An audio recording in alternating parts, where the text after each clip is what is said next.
Leviticus chapter 25, verse 1 through 55. The Sabbath Year.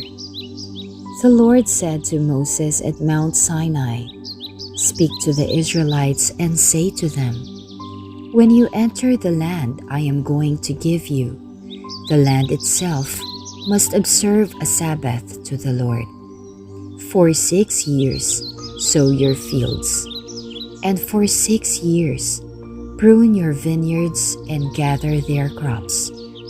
But in the 7th year, the land is to have a year of Sabbath rest, a Sabbath to the Lord. Do not sow your fields or prune your vineyards.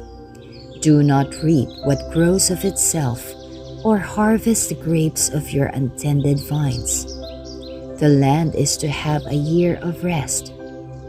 Whatever the land yields during the Sabbath year will be food for you, for yourself, your male and female servants, and the hired worker and temporary resident who live among you, as well as for your livestock and the wild animals in your land.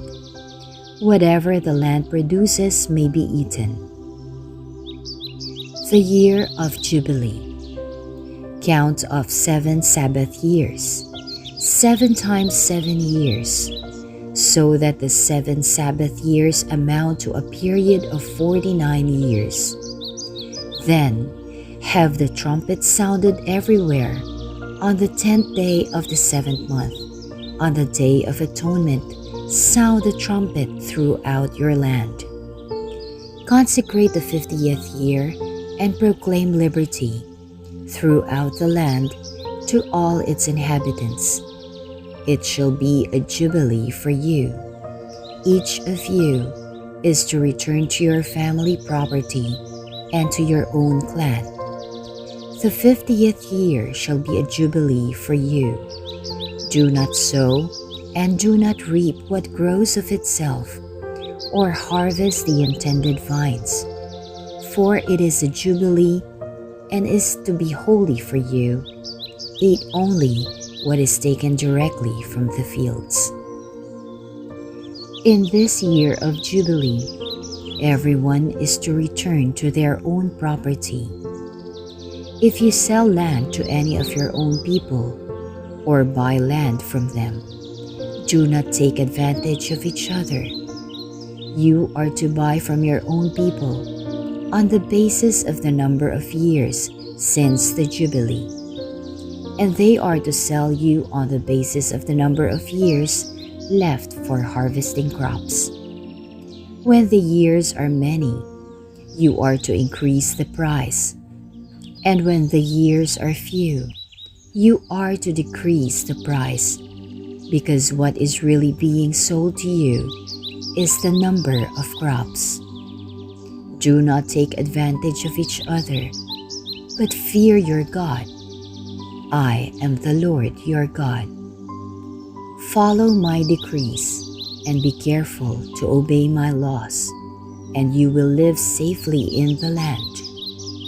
Then the land will yield its fruit, and you will eat your fill and live there in safety. You may ask, what will we eat in the 7th year if we do not plant or harvest our crops? I will send you such a blessing in the 6th year that the land will yield enough for 3 years.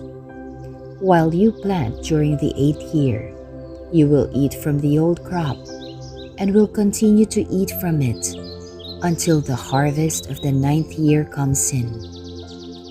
The land must not be sold permanently, because the land is mine, and you reside in my land as foreigners and strangers. Throughout the land that you hold as a possession, you must provide for the redemption of the land. If one of your fellow Israelites becomes poor and sells some of their property, their nearest relative is to come and redeem what they have sold.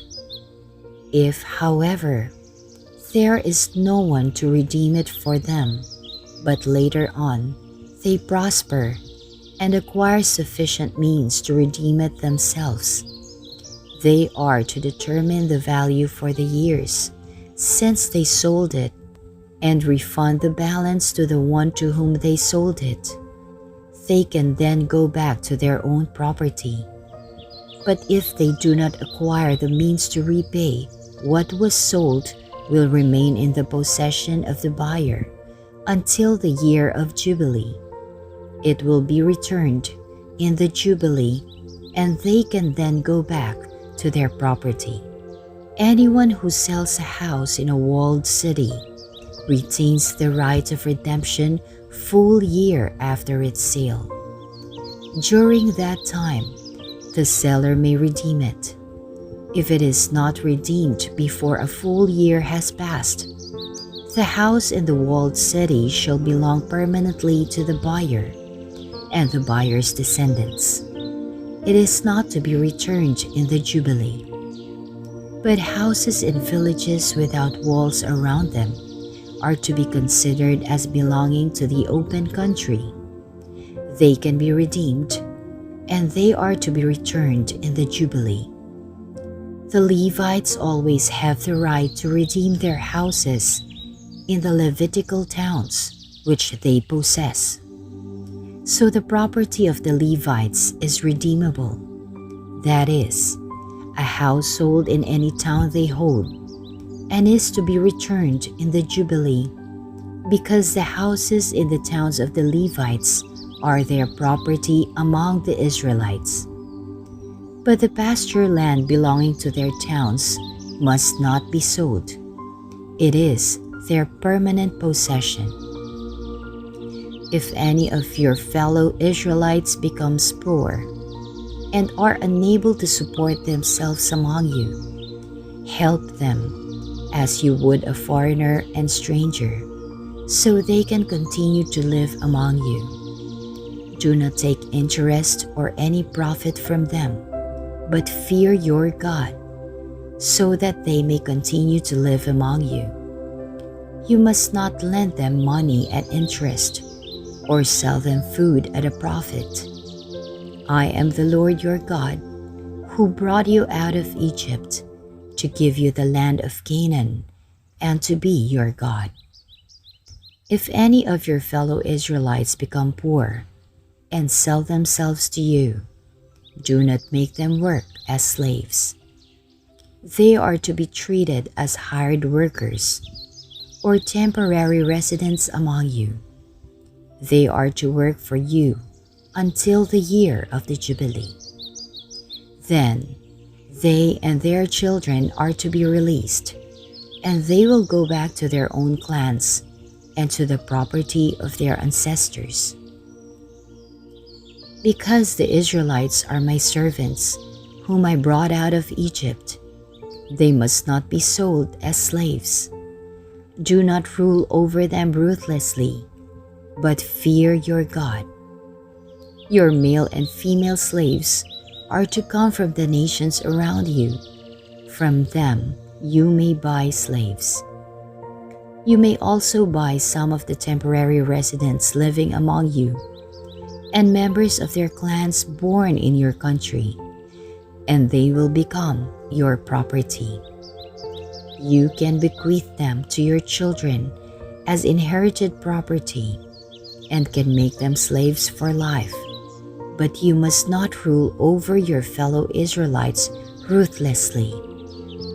If a foreigner residing among you becomes rich, and any of your fellow Israelites become poor, and sell themselves to the foreigner, or to a member of the foreigner's clan, they retain the right of redemption after they have sold themselves.